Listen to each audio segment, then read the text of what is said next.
ഉണരൂ കേരളം എന്നുള്ള ഒരു സംരംഭത്തിൻ്റെ ആയിട്ടൊരു ഇൻറ്ററാക്ഷന് ഒരു അവസരം തന്നതിൽ ഞാൻ നന്ദി പറയുന്നു.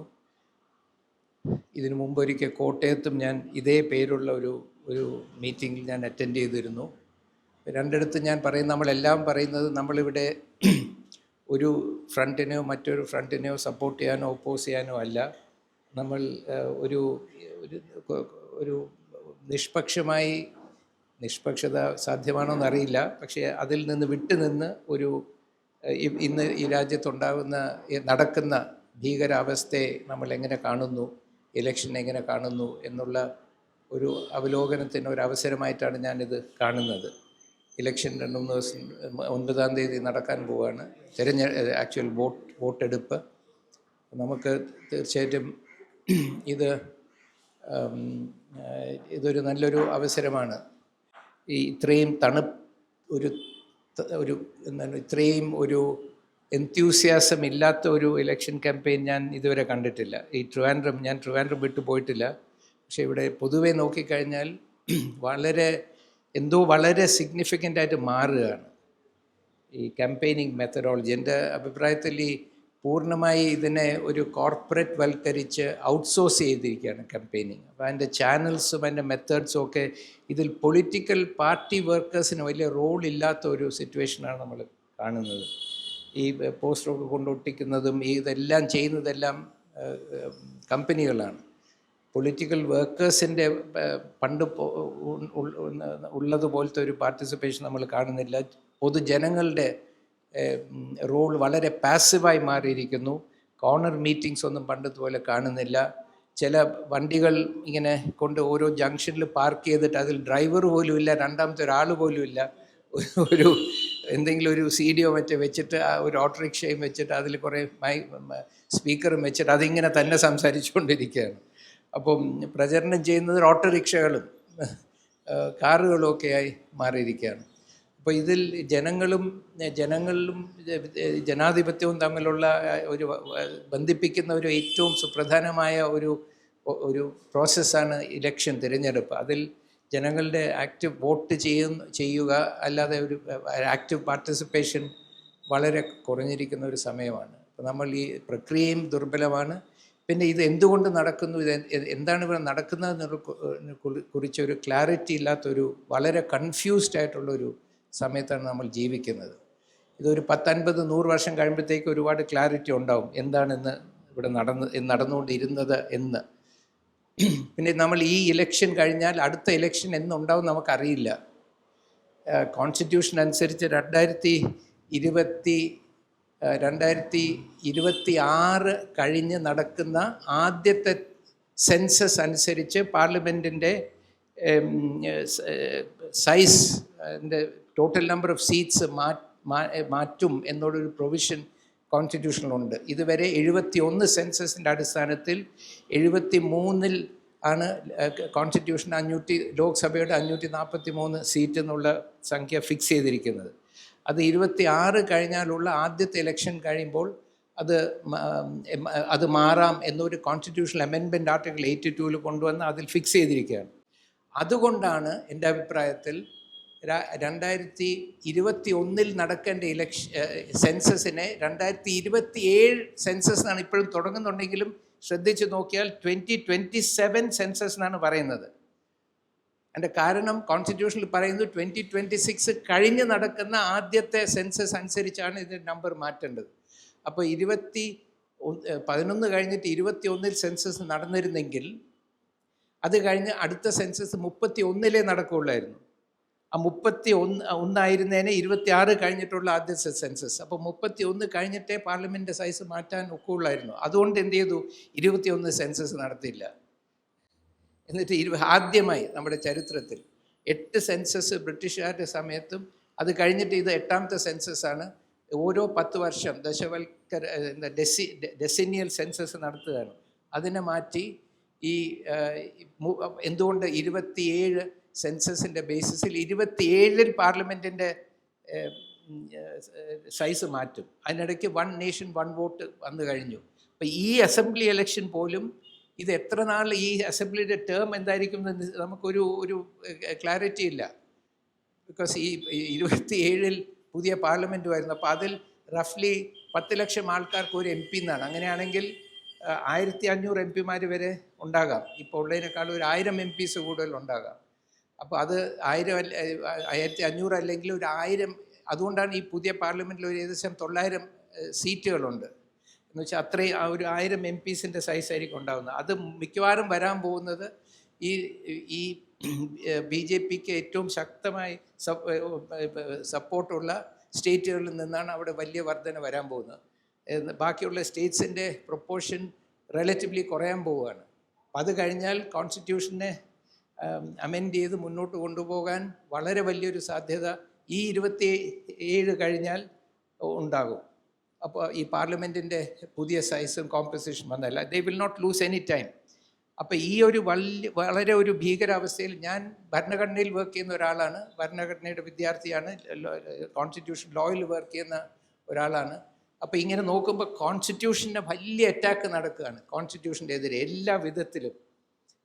കോൺസ്റ്റിറ്റ്യൂഷനെ മാറ്റി ഒരു പുതിയ കോൺസ്റ്റിറ്റ്യൂഷൻ കൊണ്ടുവരണം എന്നില്ല. അതിൽ ഭേദഗതി വരുത്തി അതിനേക്കാൾ സർവോപരി അതിൻ്റെ വ്യാഖ്യാനങ്ങൾ ജുഡീഷ്യറിയിലൂടെ മാറ്റി ഒരു ഹിന്ദു രാഷ്ട്രം കൊണ്ടുവരികയാണ് വ്യാഖ്യാനത്തിലൂടെ. അപ്പോൾ ഈ ജുഡീഷ്യൽ വ്യാഖ്യാനത്തിനെ ഗവൺ ചെയ്യുന്നത് unwritten rules of conventions of judicial ഇൻ്റർപ്രിറ്റേഷനാണ്. അത് എവിടെയും റൂൾസ് ഒരു ഇൻറ്റേർണൽ കൺവെൻഷനാണ്, how to interpret the law. അപ്പോൾ അതിൽ how to interpret the constitution എന്ന ലോ ഒരു ഇൻറ്റേർണൽ കൺവെൻഷനാണ്. അതിനെ ലംഘിച്ചുകൊണ്ടാണ് പല ഇൻ്റർപ്രിറ്റേഷൻസ് നമ്മൾ കാണുന്നത്. ഉദാഹരണത്തിൽ കോൺസ്റ്റിറ്റ്യൂഷനിൽ നിന്നാണ് ഏറ്റവും ഉന്നതമായിട്ടുള്ള മൂല്യങ്ങൾ വരേണ്ടതെന്നുള്ള ഒരു ഫണ്ടമെൻ്റൽ പ്രിൻസിപ്പിളാണ്. കോൺസ്റ്റിറ്റ്യൂഷൻ്റെ പുറത്ത് പോയി ഒരു സോഴ്സിനെ നമ്മൾ ഉപയോഗിക്കാൻ പാടില്ല, outside the law and the constitution interpretation ചെയ്യുമ്പോൾ. പക്ഷേ നമ്മളിപ്പോൾ കാണുന്നത് എന്താണ്, വേദങ്ങളെയും റിലീജിയസ് ബുക്സിനെയൊക്കെ കോട്ട് ചെയ്ത് ജഡ്മെൻറ്റ്സിനെ റാഷണലൈസ് ചെയ്യാണ്, ജസ്റ്റിഫൈ ചെയ്യാണ്. അതൊരു violation of unwritten rule of judicial ഇൻ്റർപ്രിറ്റേഷനാണ്. അപ്പോൾ ഈ religion coming into the governance of the state in a very big way ഇത് നമ്മൾ കാണുന്നു. പിന്നെ നമ്മുടെ അവകാശങ്ങൾ എടുത്ത് കളയുന്നു.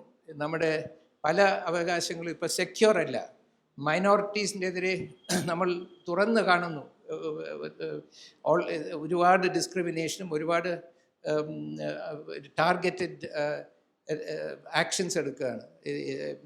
നമ്മൾ കാണുന്നു ഈ അമ്പലങ്ങളുടെ ചുറ്റും ഈ മൈനോറിറ്റീസിനെ ടാർഗറ്റ് ചെയ്ത് നോൺ വെജിറ്റേറിയൻ ഫുഡ് കഴിക്കാൻ പാടില്ല എന്നൊക്കെയുള്ള റൂൾസ് കൊണ്ടുവരുന്നു, എൻഫോഴ്സ് ചെയ്യുന്നു. അങ്ങനെ എത്രയോ രീതിയിൽ ഹിജാബ് ഇടാൻ പാടില്ല എന്നുള്ള റൂൾസ് കൊണ്ടുവരുന്നു. ഒരുപാട് റെസ്ട്രിക്ഷൻസ് അവരെ ടാർഗറ്റ് ചെയ്ത് കൊണ്ടുവരുന്നു. ഇസ്ലാമോഫോബിയ വളരുന്നു. ഈ ക്രിസ്ത്യൻസും മുസ്ലിംസും തമ്മിൽ കോൺഫ്ലിക്റ്റ് ഉണ്ടാക്കുന്നു. ഹിന്ദുസും മുസ്ലിംസും തമ്മിൽ കോൺഫ്ലിക്റ്റ് ഉണ്ടാകുന്നു പല വിധത്തിലും. പിന്നെ ഒരു വൺ നേഷൻ വൺ കൾച്ചർ എന്ന് പറഞ്ഞിട്ട് ഒരു imposition of culture and language, ഒരു യൂണിഫോം കൾച്ചർ ആൻഡ് ലാംഗ്വേജ് ഒന്നുണ്ടാകുന്നു. അപ്പോൾ വലിയ രീതിയിൽ ഒരു അട്ടിമറി നടക്കുന്നു. നമുക്കിതൊക്കെ നോക്കുമ്പോൾ ഇത് ഏതൊരു വളരെ പവർഫുൾ ഫോഴ്സ്, വലിയ ജനപിന്തുണയോടുകൂടി ഇത് ചെയ്യുന്നു എന്നുള്ളൊരു ധാരണയാണ് നമുക്ക് വരുന്നത്. ഈ കോൺസ്റ്റിറ്റ്യൂഷനെതിരെയുള്ള അറ്റാക്ക് അതെങ്ങനെയാണ്, അത് കുറച്ചുകൂടെ ഡീറ്റെയിലേക്ക് നമുക്ക് വേണമെങ്കിൽ ഒരു മിനിറ്റ്. അതെ, കോൺസ്റ്റിറ്റ്യൂഷനെ തന്നെ നമ്മൾ എങ്ങനെ മനസ്സിലാക്കണം എന്ന് നമ്മൾ ഒരു വലിയൊരു വിഷയമാണ്. എന്താണ് കോൺസ്റ്റിറ്റ്യൂഷൻ, എങ്ങനെയാണ് അതിനെ പ്രതിരോധിക്കേണ്ടതെന്ന് തന്നെ ക്ലാരിറ്റി ഇല്ല. എന്തുകൊണ്ടാണ് നടക്കുന്നതിനെ കുറിച്ചും ക്ലാരിറ്റി ഇല്ല. അപ്പോൾ നമ്മൾ ആദ്യം വേണ്ടത് ഇങ്ങനത്തെ ഫോറംസിൽ നമ്മൾ വന്നിട്ട് ഇതെന്താ നടക്കുന്നതിനെക്കുറിച്ച് ഒരു ക്ലാരിറ്റിയും ഒരു കൺസെൻസസും നമുക്കുണ്ടാവണം. ബിക്കോസ് ഇതിലൊരു വൈരുദ്ധ്യം നമ്മൾ കാണുന്നത്, ഒരു കോൺഫ്ലിക്റ്റ് നമ്മൾ കാണുന്നത്, ഒരു സൈഡിൽ കൂടെ ഇങ്ങനെ വളരെ ശക്തമായിട്ടുള്ള അറ്റാക്സ് നടക്കുന്നു, മറ്റേ സൈഡിൽ നമ്മൾ ആക്ച്വൽ കണക്ക് നോക്കിക്കഴിഞ്ഞാൽ നമ്മൾ കാണുന്നത് 2004 മുതൽ ഇങ്ങോട്ട് നോക്കിയാൽ BJP 2014 കഴിഞ്ഞിട്ട് അടുത്ത ഇലക്ഷൻ 19 വോട്ട് കൂടി. 19 കഴിഞ്ഞ് 24 വന്നപ്പോഴത്തേക്ക് ആക്ച്വലി വോട്ട് പെർസെൻറ്റേജ് ശകലം കുറഞ്ഞു. ആബ്സല്യൂട്ട് വോട്ട്സ് കുറച്ചുകൂടി, പക്ഷേ വോട്ട് പെർസെൻറ്റേജ് കുറഞ്ഞു. അപ്പോൾ പെട്ടെന്ന് ഒരു സ്റ്റാഗ്നേഷൻ വന്നിരിക്കുകയാണ്. അവർക്ക് ഇപ്പോൾ റഫ്ലി 25 കോടി വോട്ട് കിട്ടുന്നു. അതിൽ മുന്നോട്ട് പോകാൻ അവർക്ക് സാധിക്കുന്നില്ല 2019 കഴിഞ്ഞിട്ട്. അതായത് 7 വർഷമായിട്ട് അവർക്ക് ഇതിനെ എക്സ്പാൻഡ് ചെയ്യാൻ അവർക്ക് ഒക്കുന്നില്ല. ഈ സൗത്തിലും ഈസ്റ്റിലും എക്സ്പാൻഡ് ചെയ്യാൻ ഒക്കുന്നില്ല. അലയൻസിലൂടെ അല്ലാതെ BJPക്കും RSSനും തന്നെ ഒരു ഇൻഡിപെൻഡൻറ്റ് ഫോഴ്സായിട്ട് ഇമർജ് ചെയ്യാൻ ഒക്കുന്നില്ല. അവരിപ്പോൾ തുടങ്ങിയ 10 സ്റ്റേറ്റ്സിൽ നിന്നാണ് അവർ ഏകദേശം 90% MPs വരുന്നത്, റഫ്ലി 10 സ്റ്റേറ്റ്സിൽ നിന്നാണ്. ആ 10 സ്റ്റേറ്റ്സിൻ്റെ ഫുട് പ്രിൻറ്റിൻ്റെ അപ്പുറത്ത് ഇവർക്ക് എക്സ്പാൻഡ് ചെയ്യാൻ ഒക്കുന്നില്ല. Total number of votes expand ചെയ്യാൻ ഒക്കുന്നില്ല. പുതിയ കയറാൻ ഒക്കാത്ത സ്ഥലങ്ങളിൽ പെനിട്രേറ്റ് ചെയ്യാൻ ഒക്കുന്നില്ല. ഇവർക്ക് ആകെപ്പാടെയുള്ള വോട്ട് 140 കോടി ആൾക്കാരുള്ള ജനങ്ങളിൽ വെറും 25, മാക്സിമം നമുക്ക് കുറച്ച് എക്സ്ട്രാ കൊടുക്കാം, 25 കോടി വോട്ട് വെച്ചിട്ടാണ് ഈ രാജ്യത്തിന് അട്ടിമറിക്കുന്നത്. ഇത് മെജോറിറ്റി വോട്ട്സാണ്, ഇന്ത്യയുടെ ശബ്ദമാണെന്ന് പറയുന്നത് 25, അത് 17% ഈ ജനങ്ങൾ, ഈ രാജ്യത്തിൻ്റെ പോപ്പുലേഷൻ്റെ വെറും 17% വെച്ചിട്ടാണ് ഈ രാജ്യത്തിനെ അട്ടിമറിക്കുന്നത്. അപ്പോൾ ഇതിനെ നമ്മൾ 83% ബാക്കിയുള്ള ആൾക്കാർ ഇതിനെ എന്തുകൊണ്ട് പ്രതിരോധിക്കാൻ ഒക്കുന്നില്ല? വെറും 17% ആൾക്കാർക്ക് നമ്മുടെ രാജ്യത്തിനെ, നമ്മുടെ ഭരണഘടനയെ, നമ്മുടെ റിപ്പബ്ലിക്കിനെ അട്ടിമറിക്കാൻ എങ്ങനെ സാധിക്കുന്നു? എന്തുകൊണ്ടാണ് ഇതിൻ്റെ എതിരെ ഒരു നാരറ്റീവ് ഇല്ലാത്തത്? ഇതാണ് വാസ്തവത്തിൽ നമ്മൾ ചിന്തിക്കേണ്ടത്. വാസ്തവത്തിൽ ഞാൻ പറയുന്നത് വേക്കപ്പ് കേരളത്തിനേക്കാളും wake up intellectuals,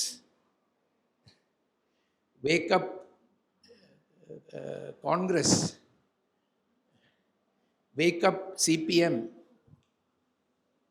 wake up Muslim League, 2-3 വലിയ പാർട്ടീസ് കേരളത്തിലുള്ളത്. Wake up academics, wake up lawyers, wake up judges, wake up bureaucrats, wake up elites of this country. Keralam is awake. Keralam ഉറങ്ങുകയല്ല. ഈ 10 വർഷമായിട്ടും അവർക്കിവിടെ പെനിട്രേറ്റ് ചെയ്യാൻ ഒക്കുന്നില്ല.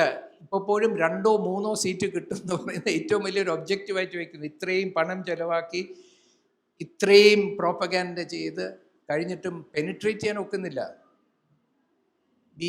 BDJS എന്നൊക്കെ മറ്റ് ഓൾട്ടർനേറ്റ് പേരുകളൊക്കെ കൊണ്ടുവന്നിട്ടും പെനിട്രേറ്റ് ചെയ്യാൻ ഒക്കുന്നില്ല. അപ്പോൾ ഉണരേണ്ടത് സാധാരണക്കാരല്ല, നമ്മളാണ് ഉണരേണ്ടത്. നമ്മളിത് ഇവിടെ എന്ത് നടക്കുന്നു എന്ന് നമുക്കൊരു ക്ലാരിറ്റി ഉണ്ടോ? എന്താണ് നമ്മൾ ചെയ്യേണ്ടത് എന്ന് കുറേ കൂടെ ഒരു ക്ലാരിറ്റി ഉണ്ടാക്കി ഈ നടക്കുന്ന വിപത്തിനെ, ഭീഷണിയെ വളരെ സിമ്പിളായിട്ട് ആൾക്കാർ എക്സ്പ്ലെയിൻ ചെയ്യേണ്ടി ആവശ്യമിരിക്കുന്നു. ഇതിനെക്കുറിച്ച് നമുക്ക് ചില ട്രഡീഷണൽ നാരറ്റീവ്സ് ഉണ്ട്. ഇവിടെ നടക്കുന്നത് attack on democracy, attack on liberalism, attack on socialism, secularism, ഇതൊക്കെ വളരെ ശരിയാണ്. പക്ഷേ ഇതൊരു സിംറ്റംസ് മാത്രമാണ്. ഇത് എന്തുകൊണ്ട് ഉണ്ടാകുന്നു, ആര് ചെയ്യുന്നു, എന്തിന് ചെയ്യുന്നു എന്ന് ക്ലിയർ അല്ല. അപ്പം ഇതിൽ പല വിധത്തിലും നമുക്ക് നോക്കാം. ഞാൻ ഇന്ന് ബാക്കിയുള്ള കുറച്ച് ചുരുങ്ങിയ സമയത്തിനുള്ളിൽ ഞാൻ കോൺസ്റ്റിറ്റ്യൂഷനെ ഫോക്കസ് ചെയ്ത് സംസാരിക്കാൻ പോവാണ്. ഇത് എങ്ങനെയാണ് നമ്മൾ ഈ കോൺസ്റ്റിറ്റ്യൂഷണൽ പെർസ്പെക്റ്റീവിൽ എങ്ങനെയാണ് നമ്മൾ ഇത് കാണേണ്ടത് എന്ന് ഉള്ള ഇത് വെച്ചിട്ടാണ്.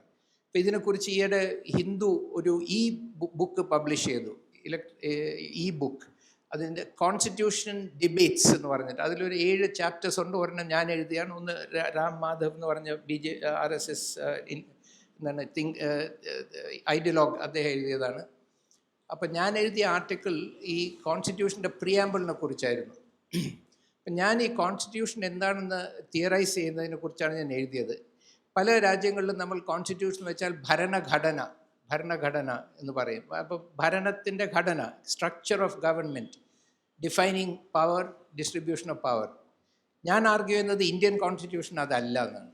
അതാണ്, പക്ഷെ അതിനപ്പുറം വലിയൊരു ക്യാരക്ടറുണ്ട് ഇന്ത്യൻ കോൺസ്റ്റിറ്റ്യൂഷൻ. എന്താണത്? ഞാൻ കാണുന്നത് ഇന്ത്യൻ കോൺസ്റ്റിറ്റ്യൂഷൻ ഒരു സൈറ്റ് ഓഫ് സ്ട്രഗിൾ ആയിട്ടാണ്. സൈറ്റ് ഓഫ് സ്ട്രഗിൾ, ഒരു യുദ്ധഭൂമി, സമരഭൂമിയായിട്ടാണ് കാണുന്നത്. എന്തുകൊണ്ട് ഞാൻ കാണുന്നു?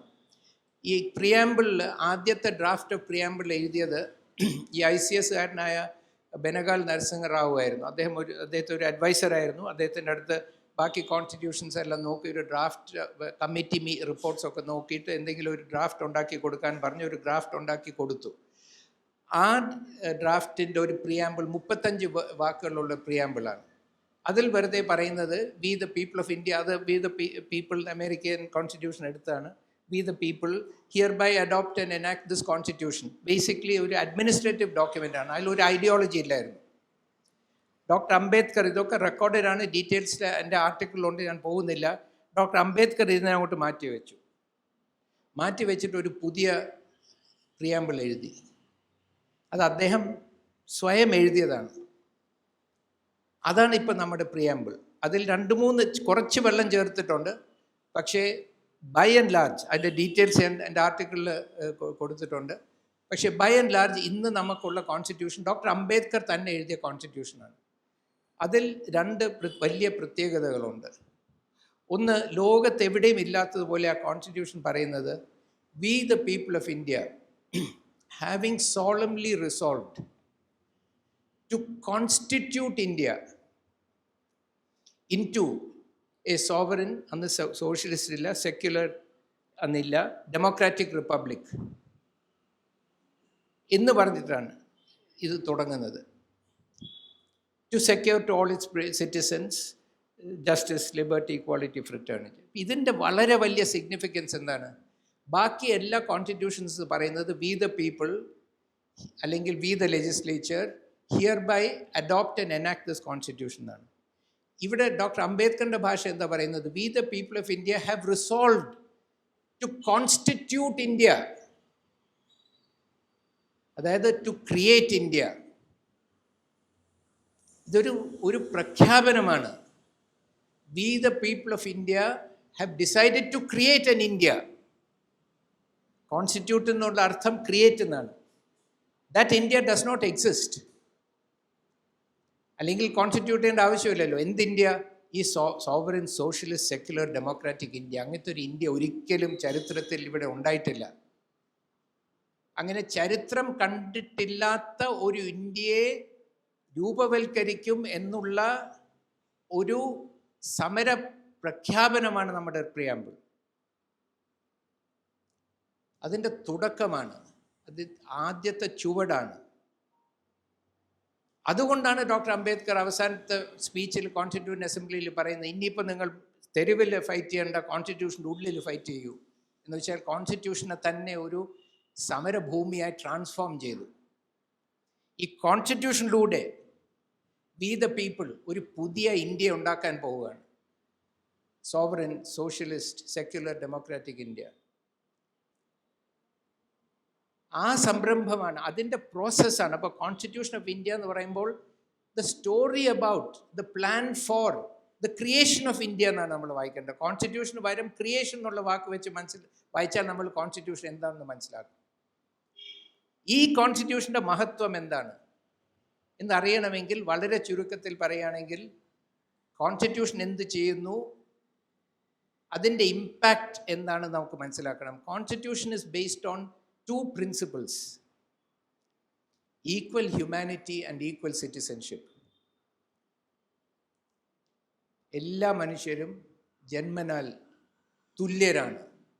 ഇങ്ങനത്തെ ഒരു കോൺസ്റ്റിറ്റ്യൂഷൻ, ഒരു ചാർട്ടർ ഇന്ത്യയുടെ ചരിത്രത്തിൽ ഒരിക്കലും ഉണ്ടായിട്ടില്ല. ഈക്വൽ ഹ്യൂമാനിറ്റി, എല്ലാവർക്കും ഈക്വൽ ഹ്യൂമാനിറ്റിയാണ്.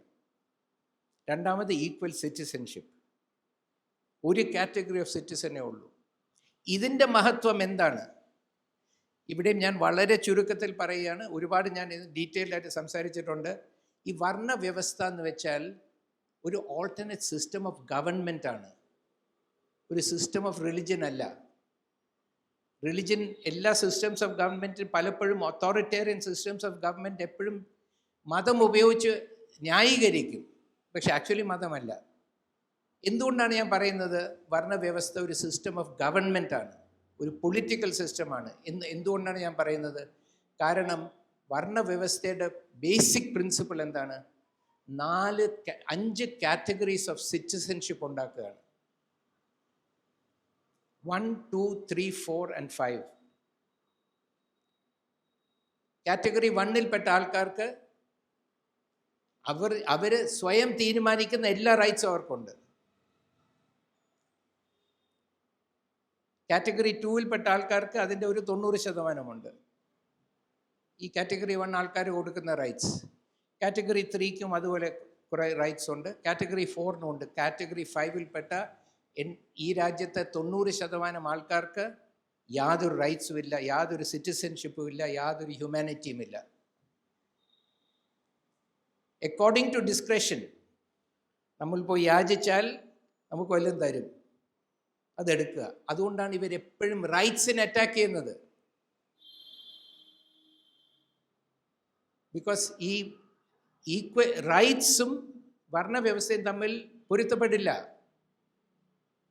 വർണ്ണവ്യവസ്ഥയിൽ ഈ കാറ്റഗറി 1, 2, 3, 4 അല്ലാതെ ആർക്കും റൈറ്റ്സ് ഇല്ല, അവർ മനുഷ്യർ പോലുമല്ല.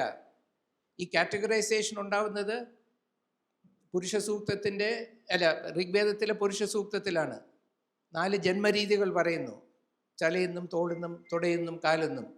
ആ ഓരോ ജന്മരീതിക്ക് പേര് കൊടുക്കുന്നു. ഓരോ ജന്മരീതിയുള്ള 4 സ്പീഷീസിന് ബ്രാഹ്മണൻ, ക്ഷത്രിയൻ, വൈശ്യൻ, ശൂദ്രൻ എന്ന പേരുകളും കൊടുക്കുന്നു.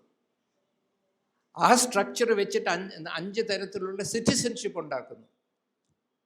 ഇതിനെ തകർക്കാൻ വേണ്ടിയാണ് ഡോക്ടർ അംബേദ്കർ കോൺസ്റ്റിറ്റ്യൂഷനിൽ ഈക്വൽ ഹ്യൂമാനിറ്റി, ഋഗ്വേദ പുരുഷ സൂക്തം അനുസരിച്ച് കാറ്റഗറി 1, 2, 3, 4 പെടാത്ത ആൾക്കാർക്ക് ജന്മരീതിയില്ല എന്ന് വെച്ചാൽ അവർക്ക് ജന്മമില്ല, അവർ മനുഷ്യരല്ല. പക്ഷെ കോൺസ്റ്റിറ്റ്യൂഷൻ എല്ലാവർക്കും ഈക്വൽ ഹ്യൂമാനിറ്റി കൊടുക്കുന്നു. ഒരു കാറ്റഗറി ഓഫ് സിറ്റിസൺഷിപ്പ് കൊടുക്കുന്നു. കാറ്റഗറി 1, 2, 3, 4 അബോളിഷ് ചെയ്യുന്നു. ഈ കാറ്റഗറി 1, 2, 3, 4 കാറ്റഗറി ഓഫ് സിറ്റിസൺഷിപ്പിൽ എങ്ങനെയാണ് നമ്മൾ വരുന്നത്? നമ്മൾ ജന്മനാൽ നമ്മൾ ജനിക്കുന്ന പേരൻസ് ഒരു സോഷ്യൽ ഗ്രൂപ്പിൻ്റെ ഭാഗമാണ്, ഒരു സമുദായത്തിൻ്റെ ഭാഗമാണ്. ആ സമുദായത്തിനെ കാറ്റഗറൈസ് ചെയ്യും. ഡയറക്റ്റ്ലി കാറ്റഗറിയിൽ സമുദായത്തിൻ്റെ ഒരു കാറ്റഗറി ഉണ്ട്. അപ്പോൾ നമ്മൾ ജനിക്കുന്ന അച്ഛനും അമ്മയുടെയും ഒരു സമുദായമുണ്ട്. അത് മാൻഡറ്ററി ആയിട്ട് നമുക്ക് എടുത്തേ പറ്റൂ. കോൺസ്റ്റിറ്റ്യൂഷൻ പറയുന്നത് എന്താണ്? ഇല്ല. ഫ്രീഡം ഓഫ് അസോസിയേഷൻ ഉണ്ട്. ജനിക്കുന്ന സമുദായത്തിൽ you are not compel to stay in that. ഞാൻ ജനിക്കുന്ന അച്ഛനും അമ്മയുടെ സമുദായം എനിക്ക് ഇഷ്ടമില്ലെങ്കിൽ അതിനെ എനിക്ക് റിജക്റ്റ് ചെയ്യാം. ഏത് സമുദായം എന്നെ അക്സെപ്റ്റ് ചെയ്താലും എനിക്ക് അവിടെ പോകാം. അപ്പോൾ ഈ ഭരണവ്യവസ്ഥയുടെ നമ്പർ 1 പില്ലറിനെ ഇല്ലാതാക്കുകയാണ് കോൺസ്റ്റിറ്റ്യൂഷൻ. ഫ്രീഡം ഓഫ് അസോസിയേഷനിലൂടെ ജന്മനാൽ ഒരു സമുദായത്തിൽ ജനിക്കുന്നു, ആ സമുദായത്തിനെ കാറ്റഗറൈസ് ചെയ്താൽ ആ കാറ്റഗറിയുടെ സിറ്റിസൺഷിപ്പ് റൈറ്റ്സ് നിങ്ങൾക്ക് കിട്ടും എന്ന് പറയുന്ന സിസ്റ്റം. അപ്പോൾ ആദ്യം ഈ സമുദായ ഐഡൻറ്റിറ്റി ഇല്ലാതാക്കുന്നു, കമ്പൽസറി ഐഡൻറ്റിറ്റി ഇല്ലാതാക്കുന്നു. രണ്ടാമത് കാറ്റഗറൈസേഷൻ ഇല്ലാതാക്കുന്നു. ഒരു കമ്മ്യൂണിറ്റിയും കോൺസ്റ്റിറ്റ്യൂഷൻ ഒരു കാറ്റഗറിയിലും പെടുത്തുന്നില്ല. മൂന്നാമത് കാറ്റഗറീസിനെ തന്നെ ഇല്ലാതാക്കുന്നു. അങ്ങനെ വർണ്ണവ്യവസ്ഥയുടെ 3 അടിസ്ഥാന പില്ലറിനെയും കോൺസ്റ്റിറ്റ്യൂഷൻ തകർക്കുകയാണ്. ഈ ഭരണഘടനയ്ക്കും വർണ്ണവ്യവസ്ഥയ്ക്കും ഒന്നിച്ച് നിലനിൽക്കാൻ പറ്റില്ല. നമ്മുടെ ലെഫ്റ്റ് ഇൻ്റലക്ച്വൽസ് അപ്രീഷിയേറ്റ് ചെയ്യേണ്ടത് ഈ വർണ്ണവ്യവസ്ഥ എന്ന് വെച്ചാൽ ഒരു social system or religious system അല്ല. It is a system of oligarchy, it is a system of government, it is a system of unequal citizenship. ഇതിൽ നിന്നും ഈ 1, 2, 3, 4 ആണ് ഒരു ഓളിഗാർക്കി കോൺസ്റ്റിറ്റ്യൂട്ട് ചെയ്യുന്നത്. അതുകൊണ്ടാണ് 1930 ഡോക്ടർ അംബേദ്കർ പറഞ്ഞത് ബ്രിട്ടീഷുകാർ പോയി കഴിഞ്ഞാൽ ഇന്ത്യ ഭരിക്കാൻ പോകുന്നത് ഈ ഓളിഗാർക്കിയാണ് ഇന്ത്യയെ ഭരിക്കാൻ പോകുന്നതെന്ന് പറഞ്ഞു. അത് യാഥാർത്ഥ്യമായി മാറിയിരിക്കുകയാണ്. ആ ഓളിഗാർക്കിയുടെ പ്രിവിലേജ് പ്രിസർവ് ചെയ്യാൻ വേണ്ടിയാണ് ഈ എൻറ്റയർ ഹിന്ദുത്വ മൂവ്മെൻറ്റും സംഘപരിവാറും എല്ലാവരും ശ്രമിക്കുന്നത്. അവരുടെ മെയിൻ ഒബ്ജക്റ്റീവ് ഈ 17% വോട്ട് ഉപയോഗിച്ചിട്ട് അവർക്ക് ഈ ഭരണഘടന ഇല്ലാതാക്കണം. ഭരണഘടന ഇല്ലാതാക്കിയാൽ നമുക്ക് ഈക്വൽ സിറ്റിസൺഷിപ്പ് ഇല്ല, നമുക്ക് ഈക്വൽ റൈറ്റ്സ് ഇല്ല. ലിബർട്ടി, ഇക്വാളിറ്റി, ഫ്രെറ്റേണിറ്റി, ഡിഗ്നിറ്റി, സ്വാതന്ത്ര്യം, സമത്വം, സാഹോദര്യം, സ്വാഭിമാനം, ഈ റൈറ്റ്സ് എല്ലാം നമുക്ക് ഇല്ലാതാകും. നമ്മൾ വീണ്ടും നാരായണ ഗുരു പറഞ്ഞതുപോലെ പോയതെല്ലാം തിരിച്ചു വരും. നമ്മൾ വീണ്ടും ഈ കാറ്റഗറി 5ൽ ഒരു റൈറ്റ്സും ഇല്ലാത്ത സിറ്റിസൺസായി മാറും. അത് അങ്ങനത്തെ ഒരു സമൂഹത്തിനെ തിരിച്ചു കൊണ്ടുവരാനാണ് ഈ എന്താണ് വിഴിഞ്ഞത്ത് സമഗ്ര വികസനം എന്നൊക്കെ പറഞ്ഞ് നമ്മളെ കണ്ണിൽ പൊടിയിട്ട് നമ്മളുടെ വോട്ട് എടുത്തിട്ട് നമ്മുടെ ഈ ഈക്വൽ അവർ ഉന്നം ചെയ്യുന്നത് കോൺസ്റ്റിറ്റ്യൂഷനെ അല്ല, ഈക്വൽ സിറ്റിസൺഷിപ്പിനെയാണ്. സമ പൗരത്വം, സമ മനുഷ്യത്വം, അതാണ് ഇവരുടെ ടാർഗറ്റ്. ഇവർ പവറിൽ വന്നു കഴിഞ്ഞാൽ ഇന്നല്ലെങ്കിൽ നാളെ ഇത് തിരിച്ച് ഈ സമപൗരത്വത്തിനെയും സമ മനുഷ്യത്വത്തിനെയും ഇല്ലാതാക്കും. പണ്ടാരോ പറഞ്ഞിട്ടുണ്ട്, ഒരു ആഫ്രിക്കയിൽ ഒരു സെയിങ് ഉണ്ട്, ഒരു ആട്ടിൻകുട്ടി ചെന്നായെ പേടിച്ച് ആട്ടിടേൻ്റെ അടുത്ത് നിൽക്കും. ആട്ടിടയൻ ആഹാരം കൊടുക്കും, ചെന്നായിൽ നിന്ന് പ്രൊട്ടക്റ്റ് ചെയ്യും, അടുത്ത് സൂക്ഷിച്ച് വെക്കും.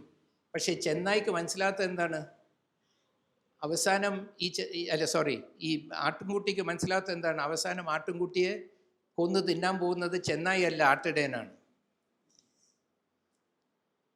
പക്ഷെ ആട്ടിടയൻ ഈ വിഴിഞ്ഞം ഹാർബറും സമഗ്ര വികസനവും ഒക്കെ തരാമെന്ന് പറഞ്ഞ് കൂടെ നിർത്തിയിട്ട് അവസാനം കൊന്ന് തിന്നാൻ പോകുന്നത് ഈ ആട്ടിൻകുട്ടിയാണ്. അപ്പം ഈ നമ്മുടെ ഈ സമരം ഈക്വൽ സിറ്റിസൺഷിപ്പ് ആൻഡ് ഈക്വൽ ഹ്യൂമാനിറ്റിക്ക് വേണ്ടിയാണ്. അത് ചരിത്രത്തിൽ ആദ്യമായി നമുക്ക് ഈ രാജ്യത്ത് ഡോക്ടർ ബാബാ സാഹബ് അംബേദ്കറുടെ 1950 കോൺസ്റ്റിറ്റ്യൂഷനിൽ അദ്ദേഹത്തിൻ്റെ കോൺഷ്യസ് ആയിട്ട് അദ്ദേഹം ആ കോൺസ്റ്റിറ്റ്യൂവൻ്റ് അസംബ്ലിയിൽ ഇരുന്നിട്ട് ഈ അനൈഹിലേഷൻ ഓഫ് കാസ്റ്റിന് വേണ്ടിയുള്ള കോൺസ്റ്റിറ്റ്യൂഷണൽ പ്രൊവിഷൻസ് ഇതിലിട്ടപ്പോൾ അദ്ദേഹവും അദ്ദേഹത്തിൻ്റെ കൂടെ ഉണ്ടായിരുന്ന ദളിത് MPs അല്ലാതെ വേറെ ആർക്കും ഇത് മനസ്സിലാക്കാൻ കഴിവുള്ള ബുദ്ധി ഉണ്ടായിരുന്നോ എന്ന് സംശയമാണ്. ഇവിടെ എന്താണ് നടക്കുന്നതെന്ന് അവർക്ക് മനസ്സിലായി പോലും കാണില്ല. ഈ കോൺസ്റ്റിറ്റ്യൂഷനിലെ ഇദ്ദേഹം വർണ്ണ വ്യവസ്ഥയുടെ ഫൗണ്ടേഷനെ തകർക്കുകയാണ്. അത് അറിഞ്ഞുകൊണ്ട് ചെയ്തതാണ് ബാബാ സാഹേബ് അംബേദ്കർ. അതുകൊണ്ടാണ് ഡോക്ടർ അംബേദ്കർ ഈ പ്രിയാമ്പിൾ എഴുതുന്നത്, we the people of India having solemnly resolved to constitute India, to create India. ആ പുതിയ ഇന്ത്യയാണ് പിന്നെ ആർട്ടിക്കിൾ 1 പറയുന്നത്, ഇന്ത്യ ദാറ്റ് ഇസ് ഭാരത്. ആ ഭാരത് ആ പുതിയ ഇന്ത്യയാണ്, അല്ലാതെ പഴയ ഭാരതമല്ല. ഇന്ത്യ ദാറ്റ് ഇസ് ഭാരത് എന്നാണ്, ഭാരത് ദാറ്റ് ഇസ് ഇന്ത്യ എന്നല്ല എഴുതിയിരിക്കുന്നത്. ആ പുതിയ ഇന്ത്യയെ ക്രിയേറ്റ് ചെയ്യാനാണ് ഈ കോൺസ്റ്റിറ്റ്യൂഷൻ ഉണ്ടാക്കിയിരിക്കുന്നത് എന്ന് പ്രിയാമ്പിൾ പറയുന്നു. ആ പുതിയ ഇന്ത്യയുടെ ഒരു പര്യായമായി ഭാരത് എന്ന് വെക്കുന്നു. അപ്പം നമ്മുടെ ഈ പുതിയ ഇന്ത്യ ഏത് ഇന്ത്യയാണ്? India with equal humanity and equal citizenship. ഇപ്പോൾ നമ്മുടെ മുമ്പിൽ നിൽക്കുന്നത് 2 പോസിബിലിറ്റീസാണ്, ഗോൾവൽക്കറിൻ്റെ ഇന്ത്യ അല്ലെങ്കിൽ അംബേദ്കറിൻ്റെ ഇന്ത്യ. ഗോൾവൽക്കറിൻ്റെ India based on unequal humanity and unequal citizenship and slavery for 90% of the people, or Ambedkar's India based on equal humanity and equal citizenship and equal rights, liberty, equality, fraternity and dignity. ഇത് നമ്മുടെ ചോയ്സാണ്.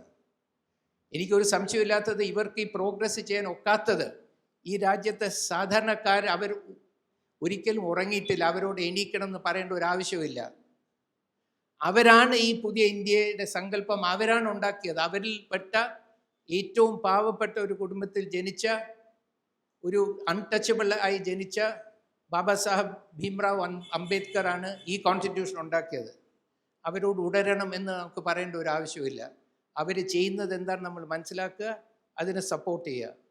ഈ എലീറ്റിനോടാണ് നമ്മൾ പറയേണ്ടത്, നിങ്ങൾ do you support, do you want Golwalkar's India or Ambedkar's India? ഇതിപ്പോൾ നെഹ്റുവിൻ്റെ ഇന്ത്യയുടെ കാലം കഴിഞ്ഞു, ഗാന്ധിയുടെ ഇന്ത്യയുടെ കാലം കഴിഞ്ഞു. ഒരു സമയത്ത് ഗോൾവൽക്കേഴ്സ് ഇന്ത്യ വേഴ്സസ് നെഹ്റൂസ് ഇന്ത്യ, ആദ്യം ഗാന്ധീസ് ഇന്ത്യ, പിന്നെ നെഹ്റൂസ് ഇന്ത്യ, ഇപ്പം അതെല്ലാം പോയി. ഇന്നത്തെ fight is between Golwalkar's India and Ambedkar's India. And അതിൽ നമ്മൾ കാണേണ്ട അതിൻ്റെ ഈ വർണ്ണവ്യവസ്ഥയുടെ ഒരു പര്യായമാണ്, പല ബ്രാൻഡ് നെയിംസ് ഉണ്ട്. ആ ഒരു ബ്രാൻഡ് നെയിമാണ് ഹിന്ദു എന്നുള്ള വളരെ കോംപ്ലെക്സ് ആയിട്ടുള്ള, വളരെ വേഗായിട്ടുള്ള, വളരെ സ്ലിപ്പറി ആയിട്ടുള്ള, പല അർത്ഥങ്ങളുമുള്ള ഒരു വാക്കിനെ ഉപയോഗിച്ച് ഈ വർണ്ണവ്യവസ്ഥയുടെ ഒരു പര്യായമാക്കി ഹിന്ദുത്വ, സനാതന ധർമ്മ എന്നൊക്കെ പറഞ്ഞിട്ട് ഒരു political movement to bring back a system of unequal citizenship and unequal humanity നടക്കുകയാണ്. അതിനെ എങ്ങനെ പ്രതിരോധിക്കണം, ഈ ഹിന്ദു എന്നുള്ള കോൺസെപ്റ്റിനെ നമ്മൾ എങ്ങനെ മനസ്സിലാക്കണം, അതിൽ ഏറ്റവും വളരെ ക്ലിയർ ആയിട്ട് നമുക്ക് ഒരു ഗൈഡൻസ് കിട്ടുന്നത് ബാബാ സാഹബ് അംബേദ്കറിൽ നിന്നും നാരായണ ഗുരുവിൽ നിന്നാണ്. RSS ഉദ്ഘാടനം ചെയ്യുന്ന 11-ാം ദിവസം സെപ്റ്റംബർ 27, 1925 RSSൻ്റെ ഫൗണ്ടേഷൻ ഉണ്ടാകുന്നു. ഒക്ടോബർ 8-ാം തീയതി 1925 11-ാം ദിവസം നാരായണ ഗുരു കേരള കൗമുദിയിൽ ഒരു സംവാദം CV കുഞ്ഞിരാമനുമായിട്ട് പബ്ലിഷ് ചെയ്യുന്നു. അതിൽ നാരായണ ഗുരു പറയുന്നു, ഹിന്ദു എന്നൊരു മതമേ ഇല്ലല്ലോ എന്ന് പറയുന്നു. ഹിന്ദു എന്താണെന്ന് എക്സ്പ്ലെയിൻ ചെയ്യുന്നു. ഹിന്ദു എന്ന് പറയുന്നത് 11 ആര്യൻ മതങ്ങളുടെ പൊതുപ്പേരാണ്, അത് അല്ലാതെ ഒരു മതമല്ല, പൊതുപ്പേരാണ് എന്നൊക്കെ പറഞ്ഞ് അദ്ദേഹം എക്സ്പ്ലെയിൻ ചെയ്യുന്നു. അദ്ദേഹം മരിക്കുന്നതിന്, ബാബാ സാഹബ് അംബേദ്കർ മരിക്കുന്നതിൻ്റെ തൊട്ട് മുമ്പ് 56 മരിക്കുന്നു. 54, 55 2 വർഷം എടുത്ത് അദ്ദേഹം റിഡിൽസ് ഓഫ് ഹിന്ദുയിസം എന്നൊരു ബുക്ക് എഴുതി. അത് ഹിന്ദുസ് അതിനെ എടുത്ത് ഡിസ്ട്രോയ് ചെയ്യുമെന്ന് പറഞ്ഞ് 4 കോപ്പി മാനുസ്ക്രിപ്റ്റ് ഉണ്ടാക്കി. 4ഉം ഇല്ലാതെയായി. പിന്നെ ആ ഡ്രാഫ്റ്റിംഗ് നോട്ട്സിൽ നിന്നും അതിനെ വീണ്ടെടുത്ത് അത് മഹാരാഷ്ട്ര ഗവൺമെൻറ് കുറേ കൊല്ലം മുമ്പ് പബ്ലിഷ് ചെയ്തിട്ടുണ്ട്. അത് നെറ്റിൽ അവൈലബിൾ ആണ്, റിഡിൽസ് ഓഫ് ഹിന്ദുയിസം. അതിൽ അദ്ദേഹം ഈ ഹിന്ദുയിസത്തിനെ കുറിച്ചുള്ള വൈരുദ്ധ്യങ്ങൾ, ഹിന്ദുയിസത്തിലുള്ള വൈരുദ്ധ്യങ്ങൾ വളരെ ക്ലിയർ ആയിട്ട് അദ്ദേഹം തിയററ്റിക്കലി എക്സ്പ്ലെയിൻ ചെയ്യുന്നു.